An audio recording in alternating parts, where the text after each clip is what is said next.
집요하게 다루시는 하나님이라는 제목으로 말씀을 나누겠습니다. 여러분 혹시 집요한 사람 어떻게 생각하세요? 집요한 사람은 참 대하기가 어렵습니다. 쉽게 넘어가지 않고 끝을 봅니다. 어떤 것은 좀 그냥 넘어갔으면 좋겠는데 그렇지 않습니다. 끝과 바닥을 볼 때까지 몰아붙입니다. 집요한 사람, 근데 실제로 이 집요한 사람이 옆에 있으면, 또 집요한 사람이 윗사람이면 배우는 것이 참 많습니다. 왜냐하면 그만큼 긴장을 하고 또 조심하고 또 훈련이 되기 때문에, 그러한 사람이 있으면 대하기는 참 어렵고 힘들지만, 오히려 그러한 사람이 있으면 오히려 잘 많은 것을 배우고 또 잘 자신을 세워 나갈 수 있는 기회가 되기도 하죠. 사실 쉬운 사람 밑에서는 잘 배우지 못합니다. 그 사람이 나빠서가 아니라 너무 착해서 그렇죠. 쉬운 사람 앞에서 오히려 조심하고 경계하고 또 긴장해야 하는데, 우리의 재성이 그렇지가 않습니다. 사람이 너무 쉬우면 또 편안하면 경계도 좀 느슨해지고 조심도 좀 덜하고 풀어지고 느긋하고 긴장하지 않게 되죠. 그러다 보니까 쉬운 사람이 나빠서가 아니라 그 사람이 너무 선하다 착하다 보면 오히려 많이 배우지 못하는 경우들이 있죠. 자, 제가 여쭤볼게요. 우리 하나님은 쉬운 분일까요? 까다로운 분일까요? 우리 혜영자매는 어려운 분이라고 하는데, 여러분들은 어떠세요? 여러분들이 섬기는 하나님은 쉬운 분이세요? 까다로운 분이세요? 대하기가 편하세요? 대하기가 굉장히 긴장을 하고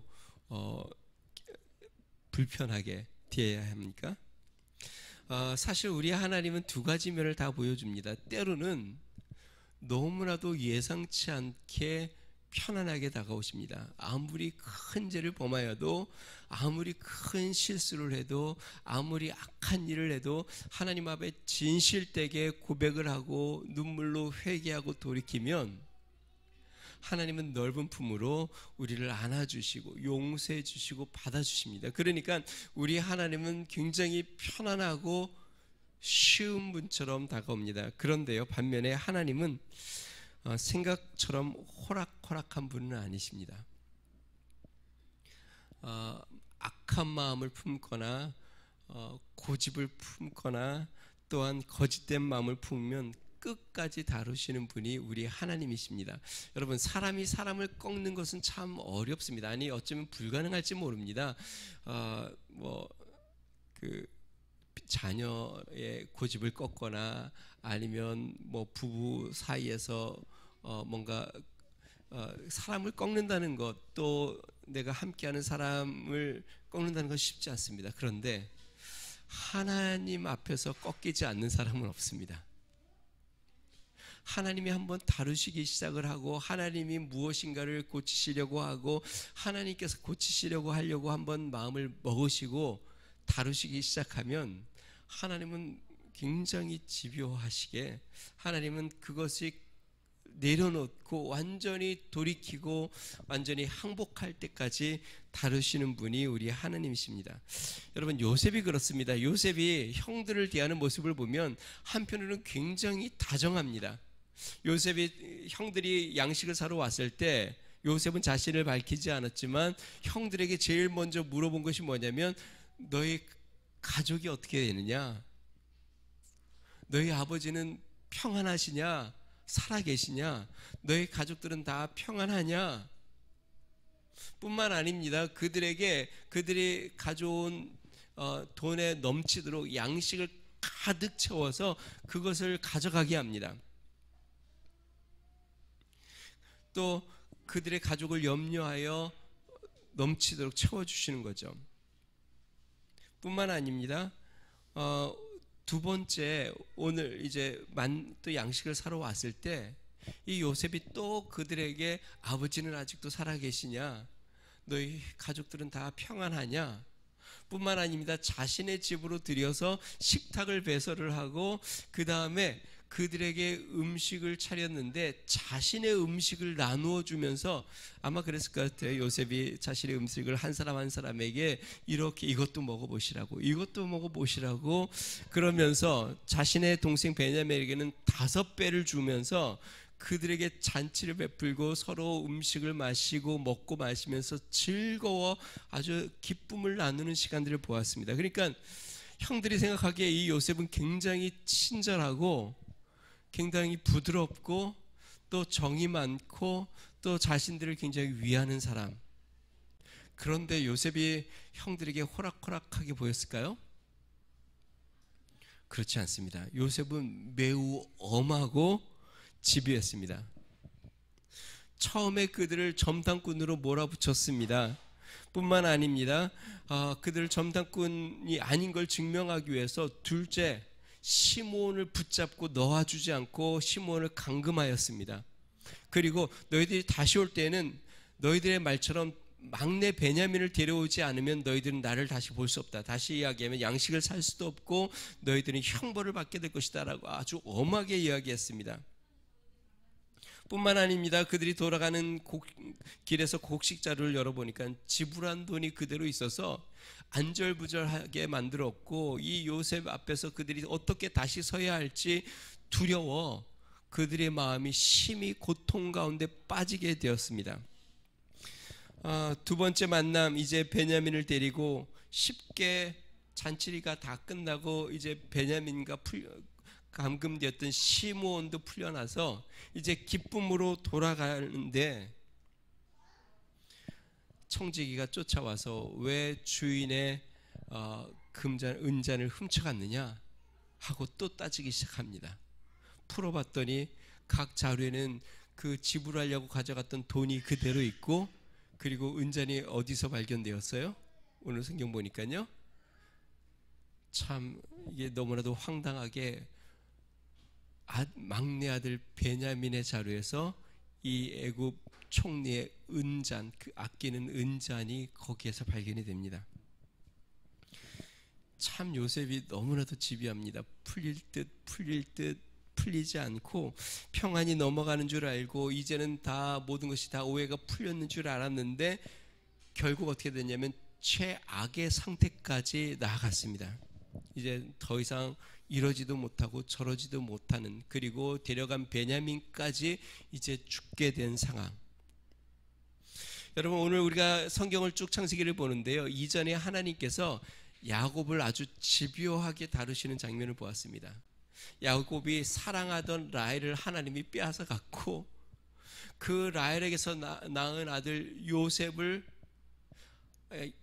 하나님이 빼앗아 갔고, 이제 생명처럼 여기는 하나밖에 이제 남은 것이 없다고 생각하는 그 베냐민도 하나님이 빼앗아 갔습니다. 하나님이 이 야곱을 얼마나 집요하게 다루시는지 야곱이 나중에는 어떻게 합니까? 두 손 두 발 다 들고 하나님 앞에 그렇게 고백하죠. 내가 자식을 잃게 되면 이르리로다. 하나님이 야곱을 그렇게 다루셨죠. 오늘 본문은요, 형들을 집요하게 다루시는 하나님의 모습을 보게 됩니다. 하나님께서 어떻게 그들의 죄악과 그들의 고집, 악함을 다루시는가. 여러분, 혹시 하나님께서 여러분들을 집요하게 다루고 계시지 않습니까? 전에 그 소그룹 모임에서 같이 이제 쭉 삶에 대한 이야기를 나누는데 한 자매가 그런 이야기를 하더라고요. 하나님께서 이 경제적인 이 어려움을 왜 해결 안 해주시는지 잘 모르겠다고. 이걸 위해서 막 돈도 모아보고 뭐 이렇게 일도 해보고 저렇게도 하는데 이게 쉽게 풀리지가 않는다고. 뭔가 좀 되는 듯하면 또 문제가 하나 터져서 또 이렇게 경제적으로 또 어려워지고 또 문제가 터져서 어려워지고, 이게 하나님이 뭔가 계속 집요하게 나를 이렇게 다루시는 것 같다고. 이유가 있겠죠. 우리의 삶 가운데 하나님께서 무엇인가 집요하게 다루시는 부분들이 있습니다. 그것이 인간관계일 수도 있고, 그게 재정적인 문제일 수도 있고, 그게 사업일 수도 있고, 그게 어떤 문제이든지 간에 우리의 삶 가운데 하나님께서 무언가 나의 삶에 고집을 꺾거나 아니면 나의 삶에 뭔가 연약한 부분을 새롭게 하거나 우리를 고치시려고 할 때 하나님이 집요하게 다루실 때가 있습니다. 마치 요셉을 하나님이 야곱을 집요하게 다루신 것처럼 오늘 형들을 집요하게 다루시는 것처럼, 자, 그러면 하나님께서는 어떻게 우리의 삶을 집요하게 다루실까요? 어떻게 우리의 고집과 또 우리의 악함과 죄악을 다루실까요? 세 가지를 살펴보겠습니다. 첫 번째는요, 우리가 멀리 가기 전에 하나님이 다루십니다.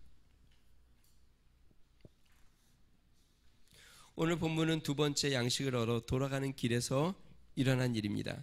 자, 요셉이 잔치를 마치고 이제 날이 밝아 형들이 이제 양식을 가지고 고향으로 돌아가는데, 이 아직 자신을 밝히지 않은 이 요셉이 청지기에게 이렇게 이야기합니다. 그들이 싣고 갈 수 있을 만큼의 많은 양식을 그들에게 각각 실어 주어라.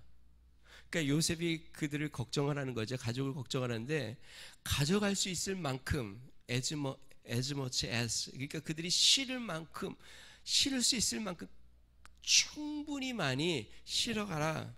대신에 그들 자리에 또 돈을 넣고, 그리고 내가 사용하는 이 은잔을 그들의 자료에게 넣는데 누구에게 넣으라고요? 막내 베냐민에게 넣어라. 우리 1절과 2절을 같이 한번 읽어보겠습니다. 같이 있습니다. 시작.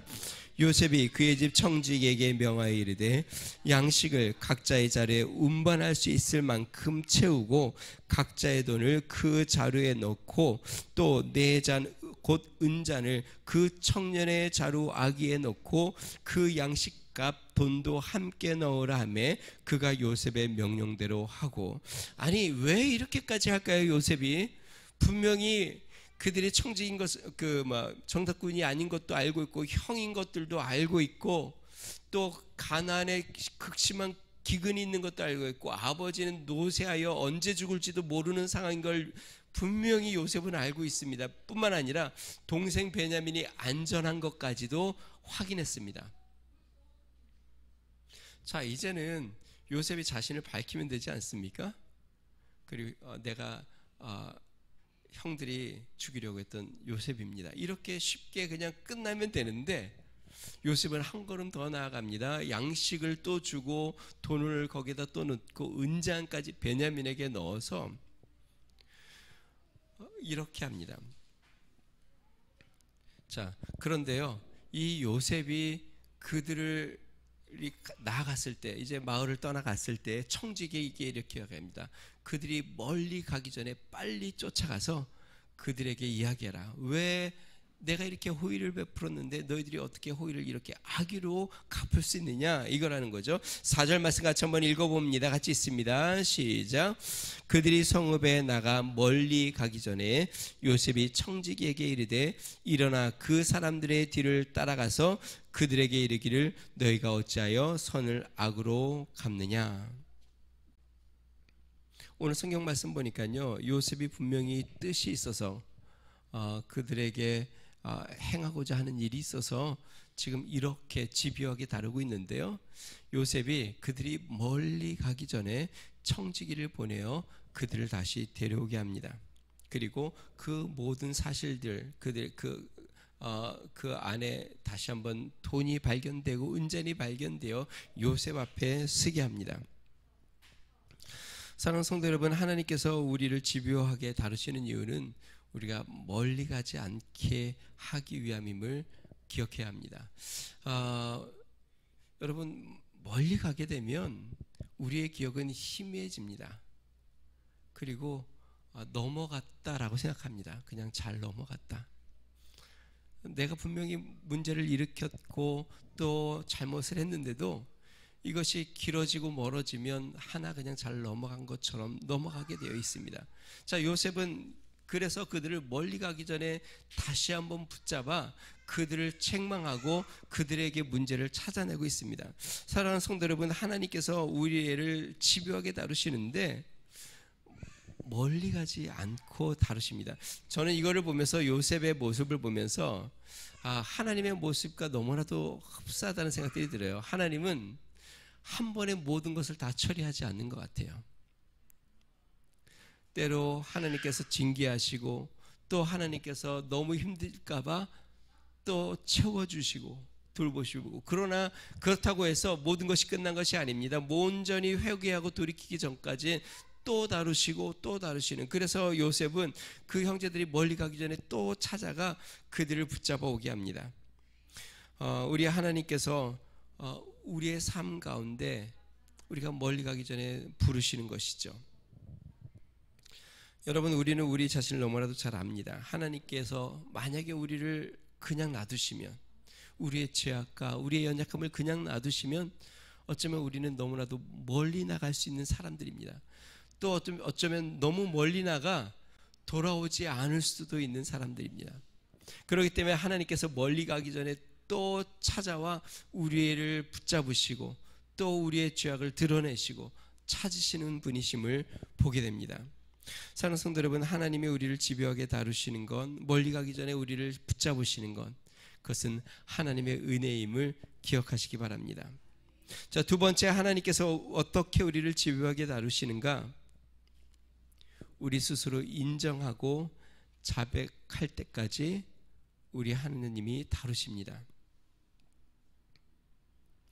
여러분, 요셉의 형들은요, 지금 20년 넘게 꼭꼭 숨기고 있었던 죄악이 있었습니다.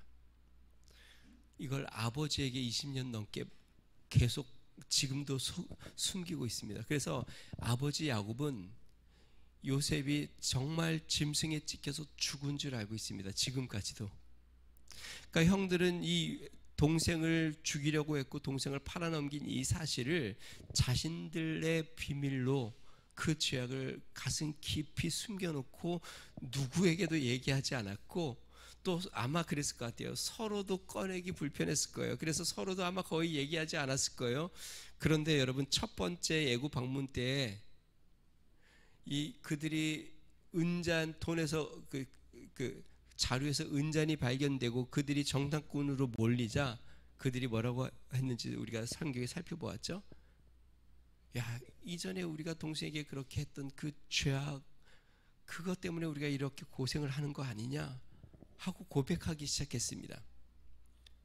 자, 이렇게 20년 지나갔던 이 사건, 이것이 또 전혀 상관이 없는 이 애굽에서 양식을 구하는 이 사건에서 반복적으로 은잔이 계속적으로 또 발견되고 또 발견되고, 또 그 사오려고 했던 그 돈이 또 발견되는 사건들을 통해서 그들 마음속에 계속 깨달아지는 건, 그것은 무엇이냐면 이 사건을 통해서 하나님이 이전 사건을 다루시고 계시다는 것을 그들이 발견한 것이죠. 우리 16절 말씀을 보겠습니다. 유다가 나중에 요셉 앞에서 하는 이야기입니다. 우리 16절 말씀 같이 있습니다. 시작. 유다가 말하되 우리가 내 주께 무슨 말을 하오리까? 무슨 설명을 하오리까? 우리가 어떻게 우리의 정직함을 나타내리까? 하나님이 종들의 죄악을 찾아내셨으니 우리와 이 잔이 발견된 자가 다 내 주의 노예가 되겠나이다. 유다가 요셉 앞에서 마지막으로 이렇게 얘기합니다. 우리가 무슨 말을 할 수 있습니까? 어떻게 우리의 정직함을 드러낼 수 있겠습니까? 그러면서 하는 말이 무엇입니까? 하나님께서 종들의 죄악을 찾아내셨습니다.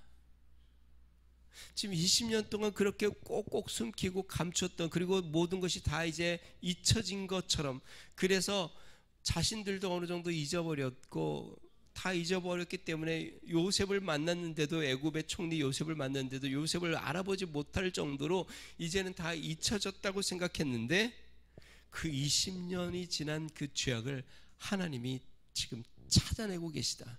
하나님이 들추어내고 계시다.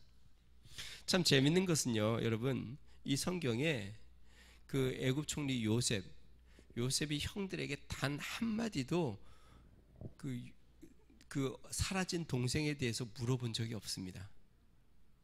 그 동생은 어떻게 됐느냐? 어떻게 죽었느냐, 아니면 어떻게 없어졌느냐 물어본 적도 없고 형들에게 추궁한 적도 한 번도 없습니다.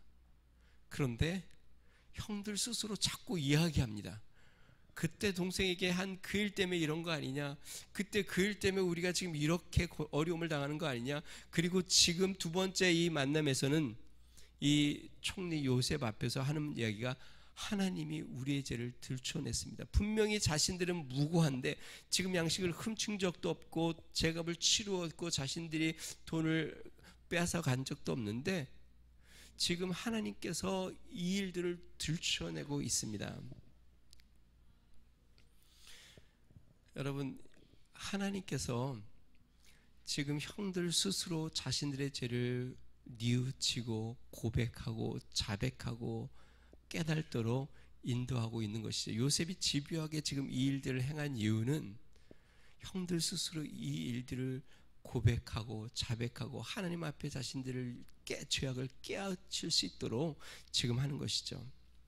여러분, 하나님은 자비로우신 분입니다. 우리의 죄를 들춰내시되 아주 강압적으로 우리를 하시지 아니하고 우리 스스로 우리의 죄악을 깨닫고 돌이키고 뉘우칠 수 있도록 하나님은 인도하시는데, 때로는 여기서 기억해야 할 것이 있습니다. 여러분, 때로는 전혀 상관없는 사건을 통해서도 이전에 나의 죄악들을 들춰내신다는 것을 기억해야 합니다. 왜 저 사람이 나에게 이렇게 하는지 내가 잘 알지를 못해. 왜 지금 나에게 이런 일이 발생하는지 전혀 그럴 일이 아닌데 왜 이렇게 되는지 내가 알지를 못해. 그런데 나중에 돌이켜보면 다 이유가 있었습니다. 하나님께서 지금 이 형들은 도저히 너무나도 황당하고 또 답답하고 우리가 한 일이 아닌데 자꾸 이런 일들이 일어나는데 결국 하나님은 이전에 그들의 죄악을 들춰내기 위해서 스스로 그것을 깨닫고 고백하기 위해서 이 일들을 행하신 것이죠. 여러분, 하나님의 마음에 합한 사람 다윗 왕, 다윗이 우리의 아내 밧세바를 범하고 밧세바를 전장의 맨 앞에 서게 하여 죽게 만들죠. 그리고 시간이 지나 이 일이 다 지나간 듯 보였습니다. 그런데 어느 한날 하나님의 선지자 나단이 찾아와서 다윗에게 이렇게 이야기합니다. 한 마을에 가난한 가정이 있는데 그 가정이 얼마나 가난한지 어린 양 한 마리가 있습니다. 그래서 그 어린 양 한 마리를 가족처럼 자식처럼 기르고 있는데 그 마을에 한 부자가, 아주 가축도 많은 부자가 손님이 자신의 집에 왔다고 해서 그 가난한 집에 어린 양 한 마리를 빼앗아서 잡아 대접을 했습니다. 그러니까 다윗이 이야기를 듣고 너무 분이 나고 화가 나서 그냥 막 그 자리에서 벌떡 일어나서 나단 선지자에게 이렇게 이야기합니다. 그 사람이 누구냐? 그 자는 내가 당장 죽이리라. 그랬더니 나단 선지자가 뭐라 그래요? 그 자가 바로 당신입니다. 하나님이 나단 선지자에게 다윗에게 이렇게 그의 죄악을 고백하도록, 스스로 고백하고 자신이 얼마나 흉악한 죄를 범했는지를 깨닫고 뉘우칠 수 있도록. 그래서 시편에 보면은요, 다윗이 날마다 침상에 눈물을 적시며 회개했다. 하나님, 나를 치십시오 라고 고백하며 하나님 앞에 회개 기도한 장면을 성경은 봅니다. 여러분, 하나님이 우리에게 집요하신 이유는 우리 스스로 우리의 죄를, 우리의 고집을 고백하고 하나님 앞에 뉘우치고 돌이킬 수 있도록 하나님이 우리를 인도하고 계시는 것을 기억해야 합니다. 자, 마지막 세 번째로 하나님께서 우리에게 어떻게 집요하시는가?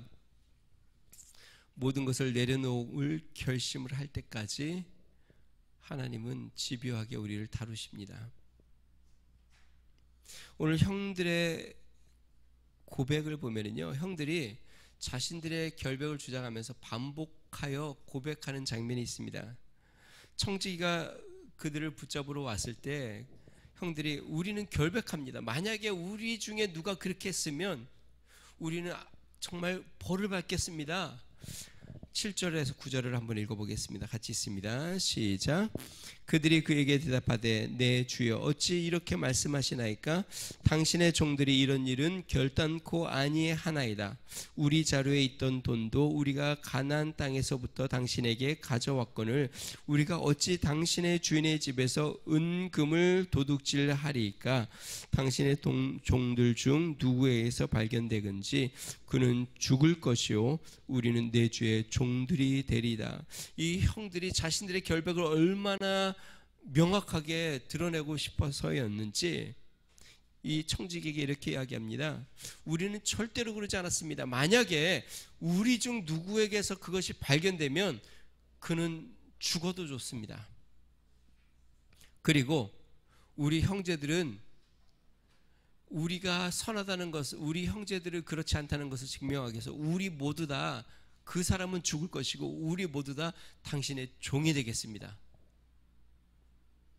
그러니까 이 청지기가 이렇게 이야기합니다. 정말 그러냐? 그러면 청지기는 조금 순화해서 만약에 정말 발견된 그 사람은 죽이지 않고 종이 되고 나머지 사람은 그냥 편안하게 돌아갈 것이다. 근데 이제 자루마다 열어보는데요. 순서대로 열어보는데 장남부터 루벤부터 한 사람 한 사람 열어봅니다. 열어보니까 어때요? 자루마다 돈이 다 들어있고 은자는 어디에서 발견돼요? 막내 베냐민의 자루에서 발견됩니다. 이게 얼마나 황당한 일입니까? 분명히 은잔이 발견되면 그 자는 죽을 것이고 나머지 형제들은 당신의 종이 되겠습니다. 노예가 되겠습니다. 했는데 각자의 자루에서 다 돈이 나왔고 은자는 베냐민 자루에서. 베냐민은 절대로 빼앗기면 안 되는, 다시 아버지에게로 데려가야 하는 이 아들 유다는 만약에 이 베냐민을 못 데려가면 그냥 내 자식들을 빼앗아 가십시오. 내가 담보가 되겠습니다. 내 생명을 걸겠습니다. 하고 베냐민을 데려갔는데 이러한 사단이 일어났죠. 11절에서 13절을 같이 한번 읽어보겠습니다. 같이 있습니다. 시작. 그들이 각각 급히 자루를 땅에 내려놓고 자루를 각기 푸니 그가 나이 많은 자로부터 시작하여 나이 작은 자에게까지 조사하매 그 잔이 베냐민의 자루에서 발견된지라. 그들이 옷을 찢고 각기 짐을 나귀에 싣고 성으로 돌아가니라. 얼마나 황당하고 얼마나 놀라운지 그들이 옷을 찢으며 한탄하고 정말 황당해하고 좌절하고 있습니다. 결국 어떻게 됐을까요? 다시 모든 곡식 자루를 나귀에 싣고 애굽으로 다시 향합니다. 그리고 애굽에 도착하니까 요셉이 그를 기다리고 있습니다. 요셉이 형들에게 호통을 치자 이제 자신들의 결백을 주장하지 않습니다. 그리고 앞부분에 우리가 보았던 16절 말씀, 유다가 이렇게 이야기하죠. 다시 한번 16절 말씀 읽어보겠습니다. 시작. 유다가 말하되 우리가 내 주께 무슨 말을 하오리까? 무슨 설명을 하오리까? 우리가 어떻게 우리의 정직함을 나타내리까? 하나님이 종들의 죄악을 찾아내셨으니 우리와 이 잔이 발견된 자가 다 내 주의 노예가 되겠나이다. 똑같이 요셉이 이야기합니다. 요셉이 이제는 말을 좀 바꿨어요. 뭐라고 바꿨냐면 처음에는 은잔이 발견된 자는 죽을 것이고 나머지 형제들은 종이 되겠습니다 라고 이야기했는데 지금은 이 요셉이 베냐민에게서 은잔이 발견됐잖아요. 그러니까 뭐라고 하냐면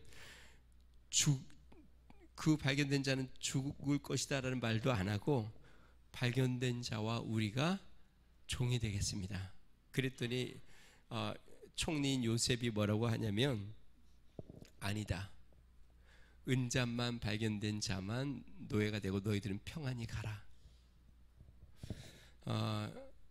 여러분 여기 오늘 본문 말씀에서 우리가 깨닫게 되는 것은 자 이렇게 자신들의 노예가 된다고 고백한 이유, 그러니까 모든 것을 이제 다 내려놓고 이제는 모든 이제 자신의 결박도 더 이상 주장하지 않고 하나님이 다루시는 일인 것을 깨닫고 모든 것을 내려놓고 이제는 종이 되겠습니다 라고 이야기하니까 어떻게 됐을까요? 정말 종이 됐을까요? 아닙니다. 이제 이 이후로 다음 장에 요셉이 자신을 신분을 밝힙니다. 이제 그렇게 집요하게 다루던 요셉이 이제는 자신을 밝히고 형들을 안심시키고 그들에게 살 길을 열어줍니다. 다시 이야기하면 야곱이 아들이 죽으면 죽으리라고 모든 것을 내려놓았을 때까지 하나님은 다루셨고, 형들도 이제는 우리의 죄값을 내가 받겠습니다, 이제는 당신들의 노예가 되겠습니다, 자신의 동생을 노예로 팔아넘겼던 자신들이 이제는 그들의 노예가 되겠다고 하나님이 우리를 다루시니 이제는 우리가 두 손을 들고 항복합니다 라고 고백하니 이제 그 다루던 모든 것이 다 끝나고 요셉은 자신을 밝히고 그들을 환대하고 그들에게 살 길을 열어주는 장면을 성경은 보게 됩니다. 여러분, 하나님이 우리를 어디까지 다루실까요? 네, 모든 것을 다 내려놓고 하나님 앞에 나올 때까지 집요하게 다루십니다. 그러니까 하나님이 아직도 집요하게 다루시는 이유는 아직도 내 속에 감춰두고 그것을 다 드러내놓고 내려놓고 항복하지 않았기 때문에 그렇죠. 하나님은 그럴 때까지 다루십니다. 그리고 그렇게 나아가면 이제 마음의 모든 죄의 짐이 놓여지게 됩니다. 그렇게 꼭꼭 숨겨놓았던 죄악이 이제는 풀어지게 되고 자유를 얻습니다. 하나님이 우리를 집요하게 다루시는 이유는 우리를 자유케 하기 위함입니다. 우리가 붙잡고 있고 또 우리가 고집 부리고 있던 모든 것에서 우리를 평안하게 하고 자유하게 하고 우리에게 축복의 길을 열어주시기 위해서 하나님이 우리에게 집요하게 다루시는 것이죠. 사랑하는 성도 여러분, 분명히 우리 그리스도인의 삶에는 이러한 일들이 찾아옵니다. 때로는 자녀를 집요하게 다루실 때도 있고, 자녀 문제로, 때로는 경제 문제로 집요하게 다루실 때도 있고, 때로는 인간관계 문제로 집요하게 다루실 때도 있고, 때로는 건강의 문제로 집요하게 다루실 때도 있고, 그럴 때에 하나님이 일하시고 계심을 기억해야 합니다. 그리고 하나님 앞에 내려놓고 모든 것을 내려놓고 나와 고백할 때까지 기다리고 계심을 기억해야 합니다. 우리 하나님 앞에 두 손 들고 나아가는 믿음의 성도들 되시기를 주의 이름으로 축원드립니다. 우리 같이 한번 기도하겠습니다. 분명 우리 하나님은 은혜롭고 자비로우신 분입니다. 때로는 후하시고 때로는 우리의 큰 죄악도 하나님은 너무나도 가볍게 또 우리의 모든 것을 용서해 주시고 품으시는 분이십니다. 그러나 때로 하나님은 우리의 고집과 우리의 죄악을 집요하게 또 다루시고 하나님 앞에 온전한 자로 쓰기 위하여 우리를 다루시는 분입니다. 하나님께서 우리를 다루시고 계시다면 사랑성도 여러분, 하나님 앞에 고백하고 스스로 뉘우치고 하나님 앞에 항복하며 내어 맡기며 나아갈 수 있는 은혜가 있게 해달라고 우리 같이 한번 기도하겠습니다. 좋으신 하나님 아버지 감사합니다. 하나님 아버지, 형들을 집요하게 다루는 요셉의 모습을 보았습니다. 하나님은 야곱을 집요하게 다루셨고 이제는 형들의 꼭꼭 숨겨놓은 죄악을 집요하게 다루어 그렇게 오랫동안 감춰놓았던 그들의 죄악을 드러내셨고 또 모든 것을 내려놓고 하나님 앞에 자신들을 고백하며 항복한 것을 봅니다. 능하신 하나님, 하나님이 우리를 집요하게 다루실 때에 하나님 아버지, 우리의 고집과 죄악을 내려놓고 하나님 앞에 나아가게 하여 주시옵소서. 하나님 앞에 두 손 들고 나아가 주의 얼굴을 구하게 하여 주시옵소서. 주님을 붙잡고 나아가는 믿음의 삶이 되도록 주의 은혜를 더하여 주시옵소서. 그래서 참된 자유와 평안과 위로와 안식을 누리도록 우리 하나님 도와주시고 성령으로 인도하여 주시며 역사하여 주시옵소서. 하나님 아버지, 아직도 하나님께서 다루시고 계시다면 하나님 아버지, 주님 앞에 모습 그대로 들고 하나님 앞에 내어 맡기며 나아가는 은혜가 있도록 성령의 역사하여 주시고 인도하여 주시옵소서. 주님 감사합니다. 하나님 아버지, 우리를 다루어 주심을 감사합니다.